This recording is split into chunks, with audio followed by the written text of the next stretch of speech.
Well, hey y'all, nope, not a fit check. I've had people ask me about showing some videos about stuff on the farm. So I'm doing a hay cutting 101 video. Gonna show you a little bit about how hay is cut.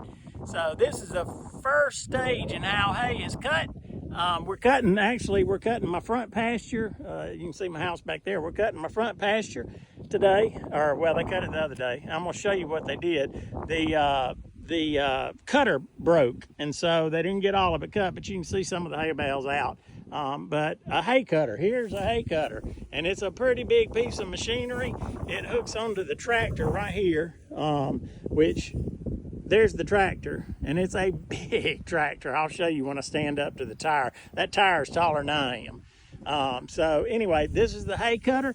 And if you can look under there, you can see the blades for cutting the hay. They just literally hug the ground, and it cuts it really short. And so it gets cut and comes out. And like I said, this is a big piece of machinery right here. Sort of scary in a way. And it comes out the back, but before it does, it's got a conditioner on it. You see those rollers right there? It spreads it out. It fluffs it up and spreads it out. But then this one actually puts it out into rows. You can see like a row right here. That's the way the baler comes back and picks up those rows. But every once in a while, which happened the other day, they got it down and couldn't get it up.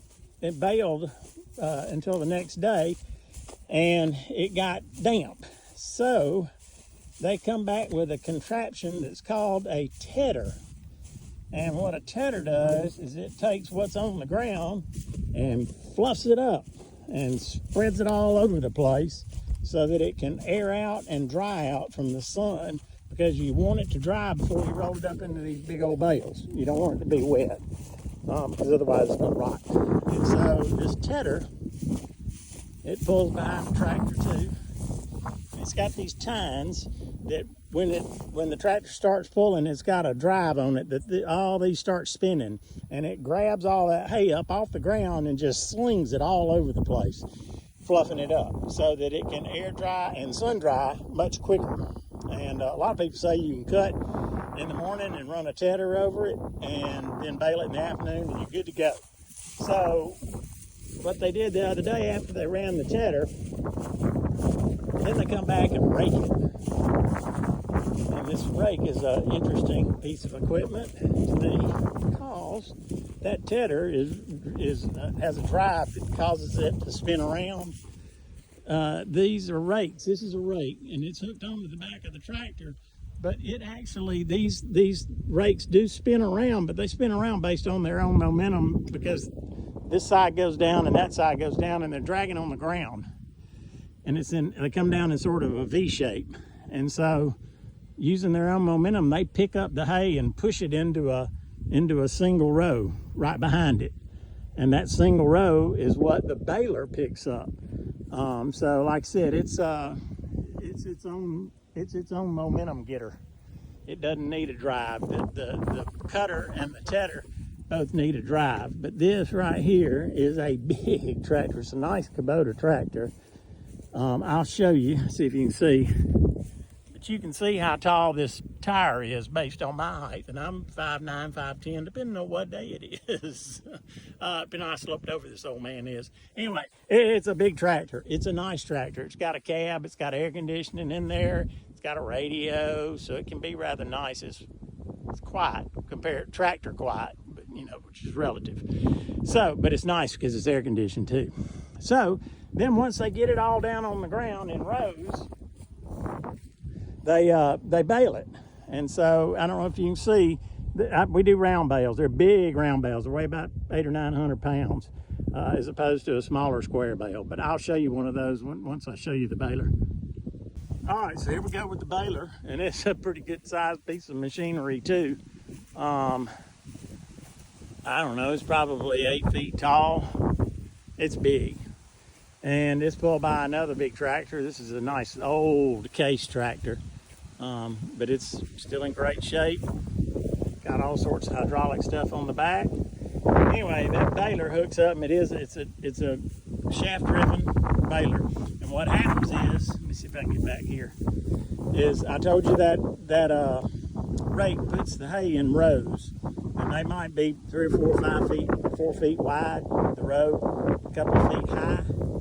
This baler comes along, and the row of hay of grass will be right here. It sucks that, it rakes it up in there. Actually, you can see the tines. They turn in there, and it goes into the compartment, the baling compartment.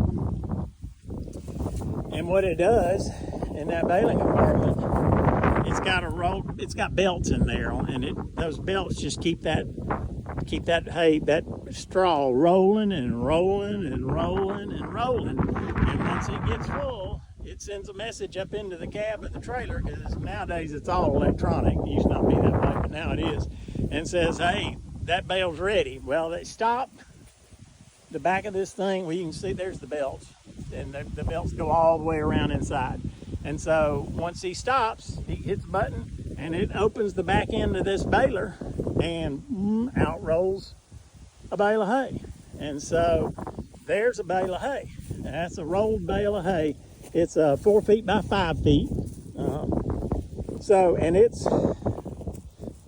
it's tight. You can't get your hand in there. I can get tips of my fingers in, but that's about it. So, and that's probably 800 or 900 pounds. I can't move it at all. I can't make it shake or anything.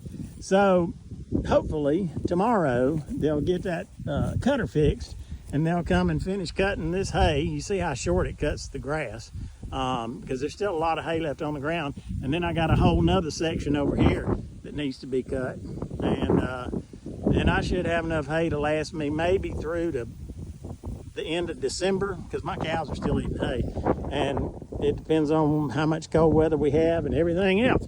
But anyway, that's hay cutting 101. We're making hay while the sun shines. I don't know if you've ever heard that expression, but that's where the expression comes from, because you got to cut hay when the weather's right. If it starts raining, then you get a little messed up. And so, matter of fact, that's what happened 6 weeks, a month ago probably. It kept raining and raining and raining, and everybody got behind. So this should have been cut at least a month ago. So anyway, I hope you enjoyed the hay baling video. See you, bye.